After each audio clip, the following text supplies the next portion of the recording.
Cat and Taylor here with Salty Scales. So I've been receiving a lot of correspondence and emails talking about snapper rigs and how to catch them and people struggling to catch them. So I figure I'd do a video showing you 3 very effective techniques that I use in the Tampa Bay every time we go out. And I'll tell you guys, snapper, if you're not familiar, are or can be a very hard or difficult fish to catch. I think it's because of their vision. They have a higher fish IQ than a lot of fish that swim in the Tampa Bay. So let's jump in. I'm going to show you 3 of my favorite rigs that are super effective and some techniques that'll help increase your odds of catching those dirty little snapper. Let's go. Alright, so the very first rig that I'm going to discuss today is what they call a knocker rig. And a lot of people are like, knocker rig for inshore? Well, I absolutely think this is a very, very effective rig, and one of the reasons is because this weight comes down and it really allows the bait fish. So you could drop this bait to the bottom and put it right on the seafloor, and what you do is you let out a little bit of line, which allows you to pretty much determine how high you want that bait to come off the seafloor. And to me, that can be very effective because you can let out a lot of line or you can hold him real tight. So if the fit, depending on where the fish, like if, for example, when I go over a pile and we'll start chumming, a lot of times the fish will stay near the bottom. Sometimes we'll get them to come up, but it really depends on the circumstances of the tide, the moon, a lot of different factors. But if they're wanting to stay close to the bottom, then I know with this rig, I can go ahead and lower it, get it to the seafloor, and keep that bait hugged real close. Now, the way I rig this personally is I have a smaller outfit, 3,000 or 4,000 size reel. In this case, it's the Akuma Cedros with the DTR custom rod. And what I do is I spool that with 15-pound Test Power Pro and run it to a 20-pound soft steel or Spro fluorocarbon leader. Fluorocarbon's important, guys, and I also try to go as light as possible, but I start with 20 pounds. And then I'll run that to a ½ ounce, depending on the tide and the flow. It's usually going to be about a ½ ounce. I try to go as light as possible, but I'll go a ½ ounce if it's really, really slow, a ¼ ounce, and so forth. And then I run that to a 1/0 or a 2/0 Gamagatsu circle hook, and this is going to be a Nautilus circle hook by Gamagatsu. So this is the first rig that I use, and the rig that is super effective for targeting snapper, especially lower in the water column. Let's move to number 2. Number 2. So out there, oftentimes you'll see is chumming, and we like to chum and try to get those fish up in the mid or upper water column. That gives you the best ability to pull them from structure and not get broke off. It also helps prevent being taken by either a dolphin or Goliath grouper and things like that. So another super effective technique, I get these little weighted hooks off of Amazon, and they vary in sizes. I'll go a 1 or 2/0 hook, and this is a circle hook right here, but I'll vary the weight from ¼ ounce up to 1/16, 1/8 ounce, as light as possible, because like I said in my opening, snapper have very, very good eyesight. They will go up, and they're very frustrating sometimes. They'll go up and they'll look at this hook and they'll swim away from it. Matter of fact, I have many videos in which I'm chumming, and you'll watch them and I'll talk about it. They'll go up, eat every chummy around mine, and leave this one until it reaches a lower point in the water column. Now, why is that? Well, as you can imagine, the lower this thing falls, the visibility decreases, and they let their guard down. But another thing is important is getting those fish in that frenzy state. When you chum, they get dumb. So what does that mean? They get into that frenzy, they're competing with one another to get that next bait fish, and oftentimes they don't see that hook and they bite it, and then they end up in my fish box.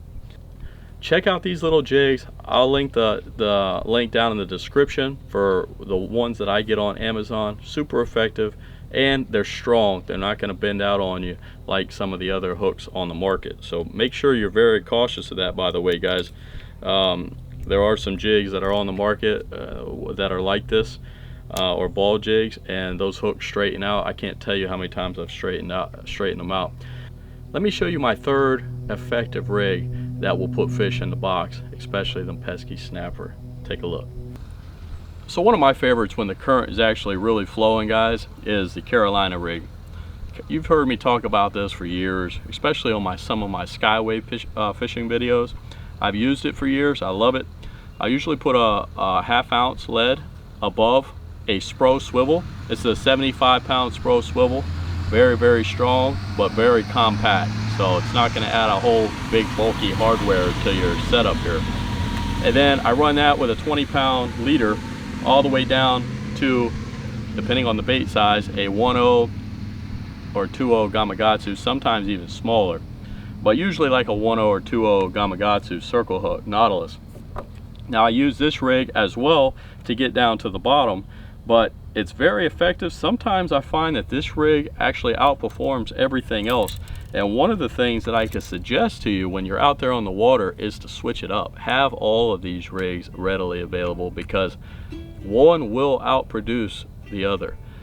Now, there's one more other technique that is my all-time absolute favorite, and I'm going to tell you about it here.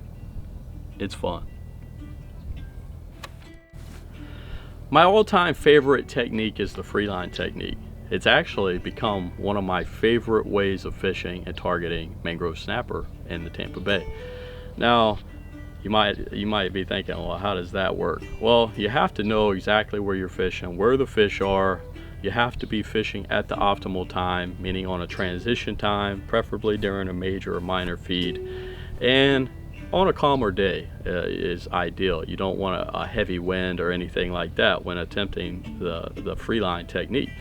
But what that consists of is a 20-pound soft steel or Spro leader tied to a 1/0 or 2/0 Gamagatsu hook, and that's it.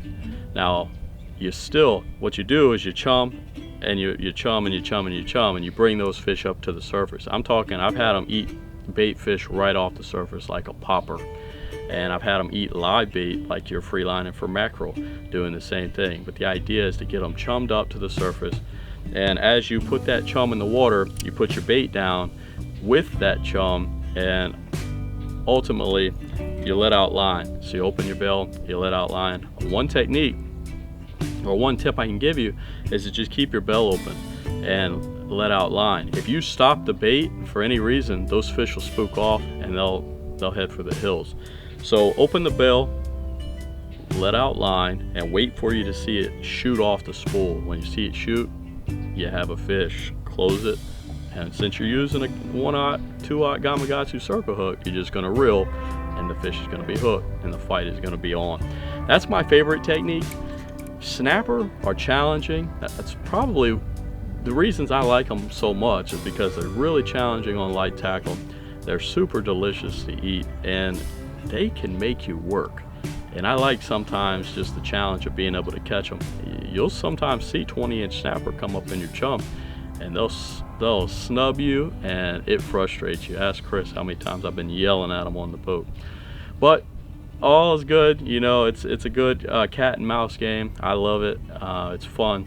But I hope you guys enjoyed these tips and rigs on how to catch mangrove snapper, especially in the Tampa Bay. If you did, please give a thumbs up, comment below, and subscribe if you haven't already.